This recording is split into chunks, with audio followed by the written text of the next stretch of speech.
मित्रों, आज की वीडियो बहुत ही ज्ञानवर्धक है।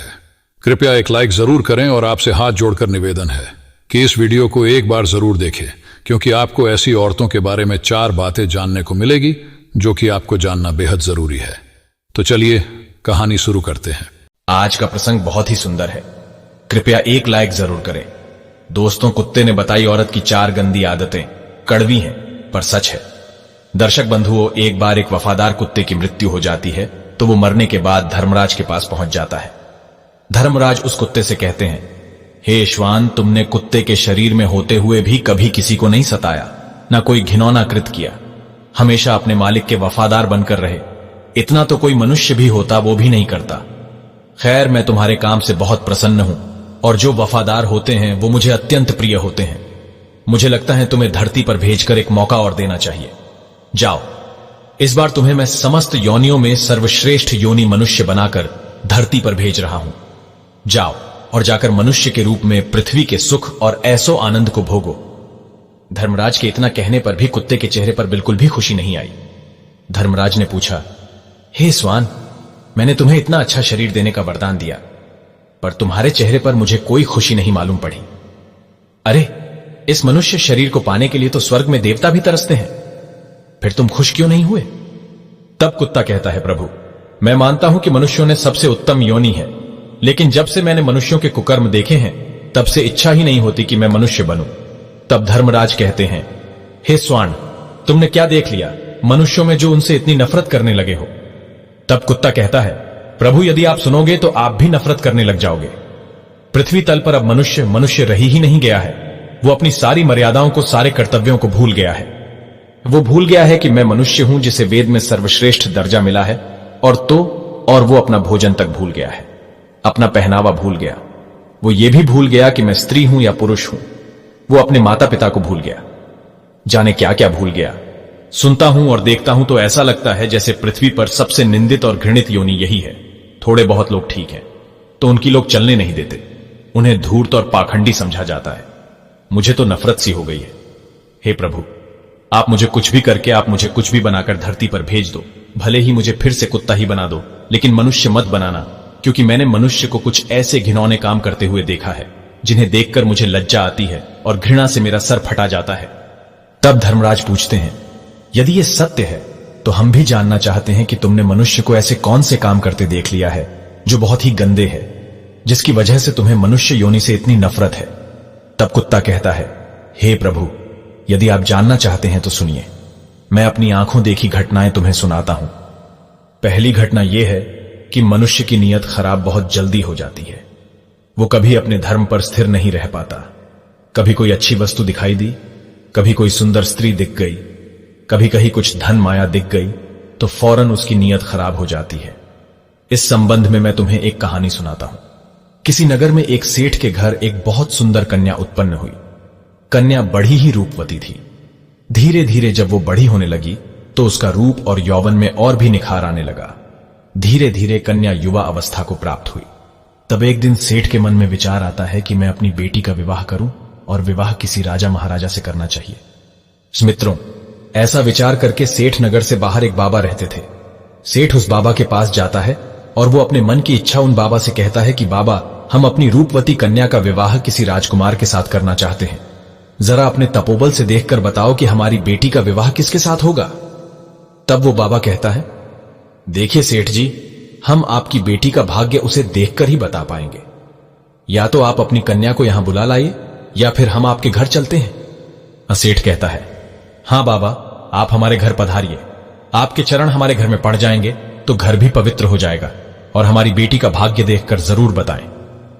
दोस्तों, अगले दिन सुबह सुबह वो बाबा उस सेठ के घर जाते हैं। गए कन्या को देखकर उसका भाग्य बताने, पर कन्या इतनी सुंदर थी कि मौनी बाबा ही उस पर आसक्त हो गया। मौनी बाबा का मन सेठ की कन्या पर चालायमान हो गया। सोचने लगा, ऐसी कन्या यदि मुझे मिल जाए तो मेरे भाग्य खुल जाए। अब कोई ऐसा जतन करूं जिससे यह लड़की मुझे मिल जाए। यही सोच करके वो मौनी बाबा एकदम से रोने लगता है। मौनी बाबा को रोता हुआ देखकर सेठ ने पूछा, बाबा, आप तो कभी बोलते भी नहीं थे, आपके रोने का क्या कारण है? तब वो बाबा सेठ को एकांत में ले जाकर समझाता है कि तुम्हारी कन्या की मस्तक रेखाओं को देखकर हमें रोना आ रहा है, क्योंकि इन रेखाओं का यह फल है कि यह कन्या तुम्हारे कुल का नाश कर देगी।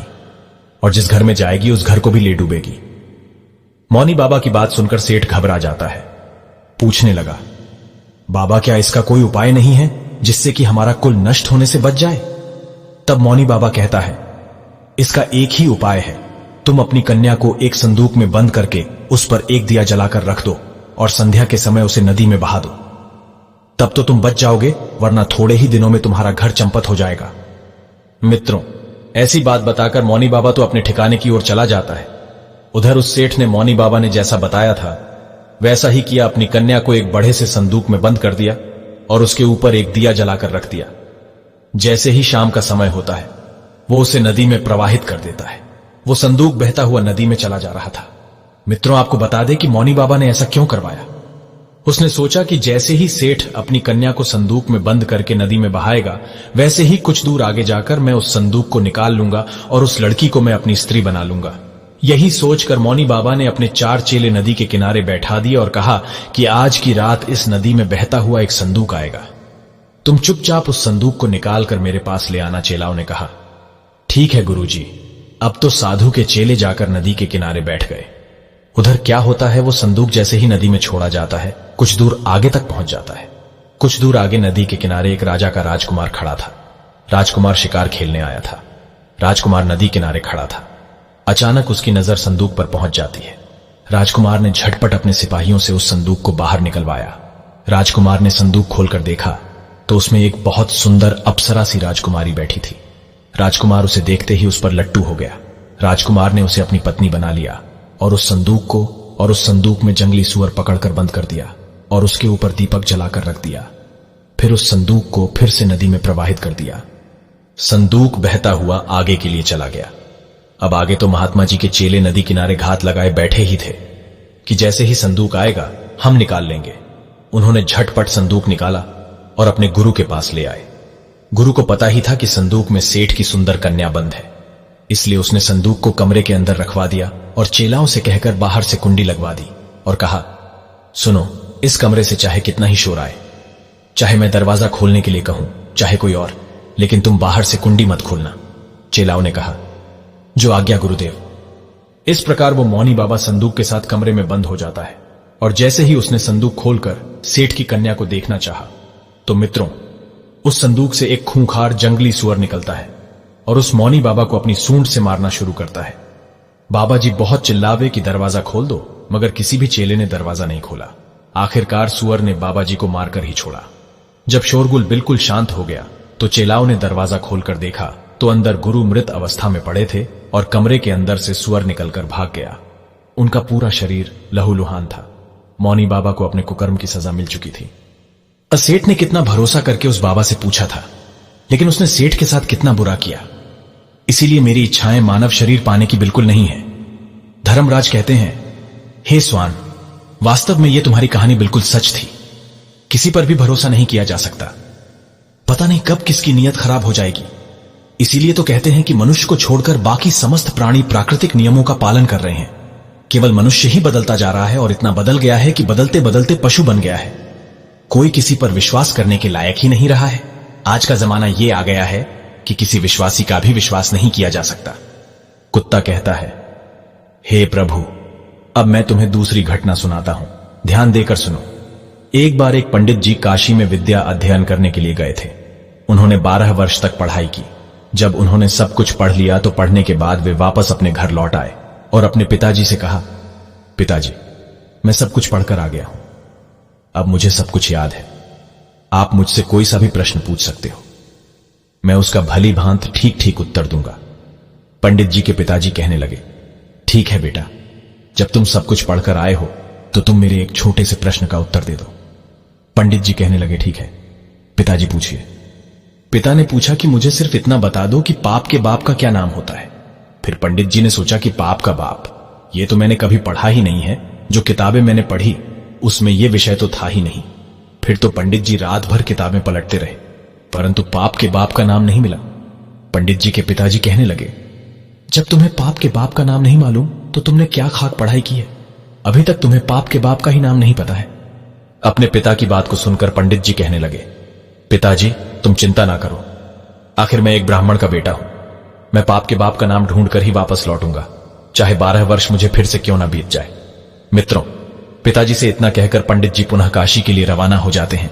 फिर कुत्ता कहता है, हे प्रभु, जब पंडित जी घर से काशी के लिए चल दिए तो रास्ते में उन्हें बहुत तेज प्यास लगती है। एक नगर में उन्हें एक घर दिखाई देता है तो पंडित जी उस घर में जाते हैं और वहां जाकर कहते हैं, मुझे बहुत जोर की प्यास लगी है, अगर घर के अंदर कोई हो तो मुझे पानी पिला दो। हम मित्रों, घर के अंदर से एक स्त्री निकलती है और पंडित जी को पानी पिलाती है। पंडित जी पानी पीते हैं और पानी पीने के बाद पंडित जी उस औरत से पूछते हैं, ये किसका घर है? वो स्त्री कहती है, पंडित जी, आपको ये बात पानी पीने से पहले ही पूछनी थी कि ये किसका घर है। अब आपने पानी तो पी लिया, अब आप पूछ रहे हैं ये किसका घर है, तो सुन लो, ये घर एक वेश्या का है, मैं एक वेश्या हूं। पंडित जी ने जैसे ही वेश्या का नाम सुना तो उन्होंने एकदम से अपने कान पकड़ लिए और कहने लगे, राम राम, ये क्या हो गया? मुझसे तो भारी अपराध हो गया, मैंने एक वेश्या के घर का पानी पी लिया। पंडित जी मन ही मन सोचते हैं, पाप का बाप तो मिला नहीं, एक पाप और हो गया। तभी वो वेश्या कहती है, पंडित जी, आप आगे कहां जा रहे हो? पंडित जी ने वेश्या को सारी बात बताई और कहा कि मैं पाप के बाप का नाम ढूंढने जा रहा हूं, मुझे काशी में मिलेगा, इसलिए मैं दोबारा काशी में पढ़ने जा रहा हूं। पंडित जी की बात को सुनकर वेश्या ने सोचा कि 12 वर्ष काशी में पढ़कर आए हैं तो भी नहीं मालूम कि पाप के बाप का नाम क्या है, और अब फिर से काशी पढ़ने जा रही है। मगर यह जरूरी भी नहीं कि पंडित जी जब काशी में पहुंच जाए तो उन्हें पाप के बाप का नाम वहां मालूम पड़ जाए। जब ये मेरे पास आए हैं तो क्यों ना मैं ही इन्हें बता दूं कि पाप के बाप का नाम क्या होता है। ऐसा सोचकर वो वेश्या पंडित जी से कहती है, पंडित जी, आपको पाप के बाप का नाम मालूम करना है तो काशी जाने की जरूरत नहीं है, पाप के बाप का नाम तो मैं ही आपको बता सकती हूं। तब पंडित जी कहने लगे, यदि तुम मुझे यह नाम बता दो तो फिर मुझे इतनी दूर क्यों जाना पड़ेगा? वैश्या कहती है, ठीक है पंडित जी, मैं आपको पाप के बाप का नाम बताऊंगी। वैश्या पंडित जी से कहती है, आप बहुत थक चुके हैं, आप काफी दूर से चलकर आए हैं, इसलिए आप थोड़ी देर आराम कर लो, तब तक मैं आपके लिए भोजन बना देती हूं, फिर भोजन करने के बाद मैं आपको बताऊंगी पाप के बाप का क्या नाम है। उधर कुत्ता धर्मराज से कहता है, प्रभु, जब वैश्या ने कहा पंडित जी आप भोजन कर ले, उसके बाद मैं आपको पाप के बाप का नाम बताऊंगी, तो पंडित जी कहने लगे कि मैं तेरे घर पर भोजन कैसे कर सकता हूं, तू एक दूषित स्त्री है, मैं तेरे यहां भोजन कदापि नहीं करूंगा। पानी पी लिया, उसका भी प्रायश्चित कर रहा हूं। पंडित जी की बात को सुनकर वैश्या कहने लगी, कोई बात नहीं पंडित जी, मैं आपको दाल, आटा, घी, शक्कर सब दे देती हूं, आप स्वयं बनाकर भोजन कर लो। पंडित जी कहने लगे, तू तो एक वैश्या है, मुझे तेरे घर का तो सीधा भी नहीं लेना चाहिए। पंडित जी की बात सुनकर वैश्या कहने लगी, पंडित जी, अगर आप मेरे हाथों से सीधा ले लेंगे तो मैं आपको 5 सोने की मोहरें भी दे दूंगी साथ में। मोहरों का नाम सुनकर पंडित जी सोचने लगे कि पाप के बाप का नाम तो पता नहीं कहां मिलेगा, ये मोहरें भी हाथ से चली जाएगी। यदि ये मुझे सीधा देती है तो कोई बात नहीं, यहां पर मुझे कौन देख रहा है, मैं इससे सीधा ले रहा हूं, और वैसे भी अपने हाथों से भोजन बनाऊंगा और फिर खा लूंगा। आगे कुत्ता कहता है, हे प्रभु, पंडित जी को इतनी देर से तो आटा लेने में तकलीफ हो रही थी, मगर 5 सोने की मोहरों के लोभ में आकर पंडित जी की सारी परेशानी खत्म हो गई और उन्होंने वैश्या के हाथ से वो सीधा ले लिया। वहीं पंडित जी दाल, आटा, घी, शक्कर लेने के बाद भी अपने हाथों से भोजन बनाने लगे। फिर कुत्ता कहता है, हे प्रभु, जिस समय पंडित जी भोजन बना रहे थे तो वैश्या पुण्य आती है और पंडित जी से कहती है, पंडित जी, आपने मेरे घर का पानी पिया है, मेरे हाथों से आटा भी लिया है, तो अब मैं आपके लिए क्या भोजन बना सकती हूं? पंडित जी कहने लगे, ओ वैश्या, ज्यादा मत बोल, तेरे घर का सीधा सामान ले लिया, यही बहुत है, तू एक वैश्या है, तेरे हाथ का बना भोजन मैं कभी नहीं कर सकता। फिर वैश्या कहने लगी, पंडित जी चिंता मत करो, यदि आप मेरे हाथ का भोजन खा लोगे तो मैं आपको उसके बदले में 5 सोने की मोहरें और दे दूंगी।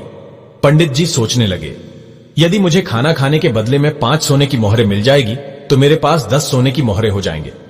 पंडित जी कहने लगे, कोई बात नहीं है, मैं खाना खा लेता हूं, यहां पर मुझे कौन देख रहा है। फिर पंडित जी वैश्या से कहते हैं, मैं तुम्हारे हाथ का खाना खा लेता हूं, लेकिन तुम स्नान करने के बाद ही भोजन बनाना। तो वैश्या कहने लगी, ठीक है पंडित जी, मैं स्नान करने के बाद ही भोजन बनाऊंगी। 5 सोने की मोहरें देने के बाद वैश्या ने पंडित जी के लिए भोजन बनाया और पंडित जी ने कहा, बस अब तुम चली जाओ, मैं अपने आप भोजन कर लूंगा। तभी वैश्या कहने लगी, पंडित जी, मैंने आपके लिए भोजन बनाया है तो आप सिर्फ 5 निवाले, मेरे हाथ से खा भी लो तो क्या हो जाएगा। अब तो पंडित जी कहते हैं, हे दूषित स्त्री, अंगुली पकड़ के, अब तू हाथ पकड़ना चाहती है, मैं तेरे हाथों से कभी भोजन नहीं कर सकता। तू एक वैश्या है। तभी वैश्या कहने लगी, पंडित जी, यदि आप 5 निवाले मेरे हाथों से खा लेंगे तो मैं आपको 5 सोने की मोहरें और दे दूंगी। पंडित जी सोचने लगे, अगर ये मुझे 5 सोने की मोहरें और दे देगी तो मेरे पास 15 सोने की मोहरें हो जाएंगी। फिर पंडित जी वैश्या से कहने लगे, ठीक है, यदि तुम अपने हाथों से मुझे भोजन कराना चाहती हो तो अपने हाथों से मुझे भोजन खिला सकती हो। पंडित जी की बात सुनकर वैश्या ने पंडित जी को भोजन की थाली परोसी। सामने पंडित जी बैठ गए, इधर दूसरी तरफ वैश्या बैठ गई, बीच में भोजन की थाली है। वैश्या ने निवाला लिया और अपने हाथ से पंडित जी के मुंह की ओर बनाया। पंडित जी ने भी वैश्या के हाथ से निवाला लेने के लिए अपना मुंह खोल दिया। जैसे ही पंडित जी ने मुंह खोला, वैसे ही वैश्या ने पंडित जी के गाल पर एक जोरदार तमाचा झड़ दिया।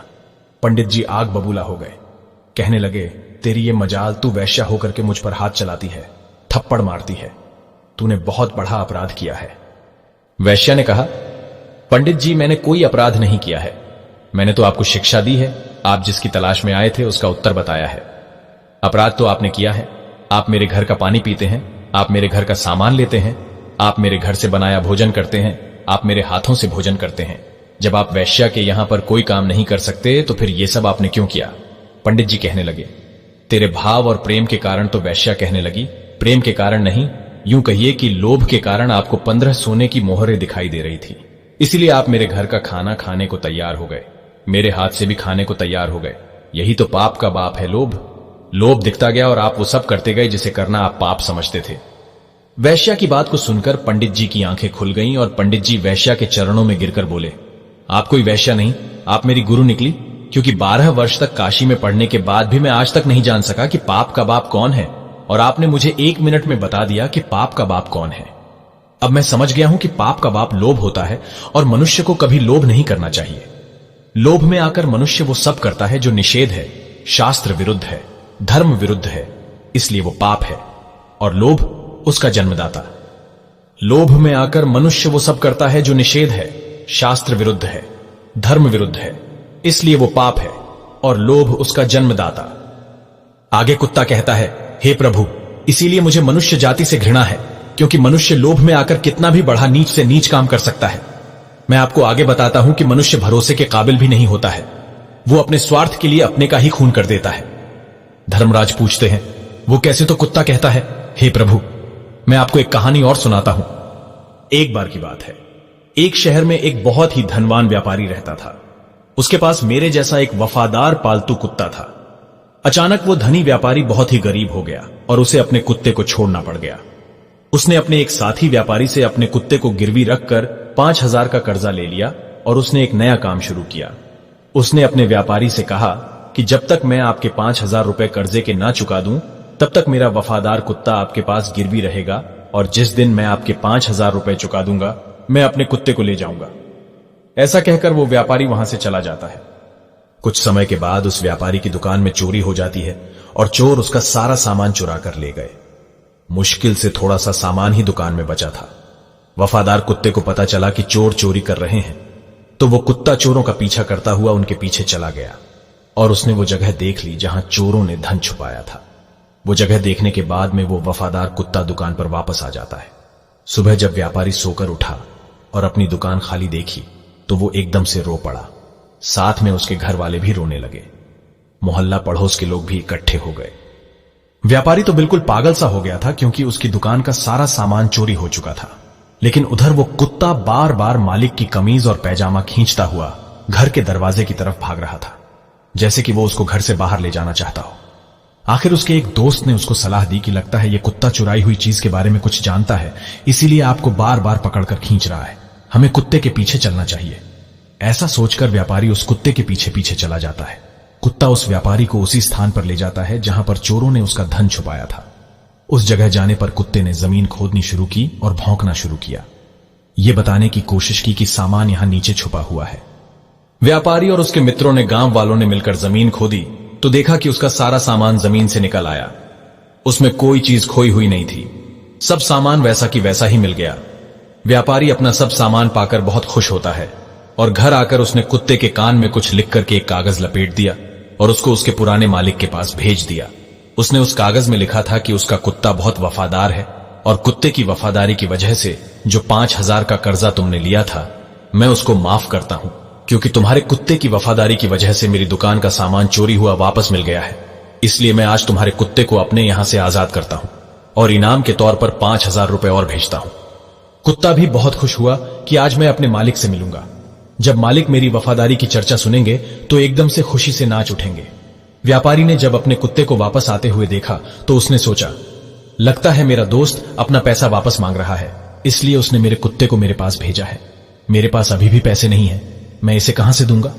अभी तो मैं अपने नुकसान की भरपाई भी नहीं कर पाया हूं।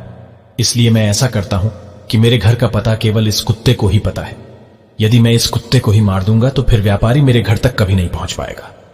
ऐसा सोचकर वो व्यापारी अपने वफादार कुत्ते की तरफ तलवार लेकर दौड़ता है और कुत्ते के सिर को काट देता है। वो कुत्ता वहीं मर जाता है। कुत्ते के मर जाने के बाद कुत्ते के दाएं कान से एक कागज नीचे गिरता है। उस कागज को पढ़कर उस व्यापारी को बहुत दुख होता है। कुत्ता कहता है, हे प्रभु, इसीलिए मनुष्य जाति से घृणा करता हूं मैं। मनुष्य अपने स्वार्थ के लिए कितना नीचे गिर जाता है। अपने हितैषी अपने वफादार को भी मतलब के लिए मार देता है। कुत्ता फिर आगे कहता है, हे प्रभु, मैंने जो भी घटनाएं देखी है, मैंने उनको संक्षेप में आपको बताया है कि मनुष्य कितना विश्वासघाती, कितना लालची होता है, कितना स्वार्थी होता है, कितना चरित्रहीन होता है, जो अपनी स्त्री के होते हुए भी पराई स्त्री के चक्कर में फंसा रहता है। अतिथि का अनादर करने वाला होता है, स्त्रियों का अपमान करने वाला होता है, निर्दोष को दोष लगाने वाला होता है। अतः मैं कह सकता हूं कि मनुष्य वो सारे नीच काम करता है जो नरक का द्वार खोलते हैं।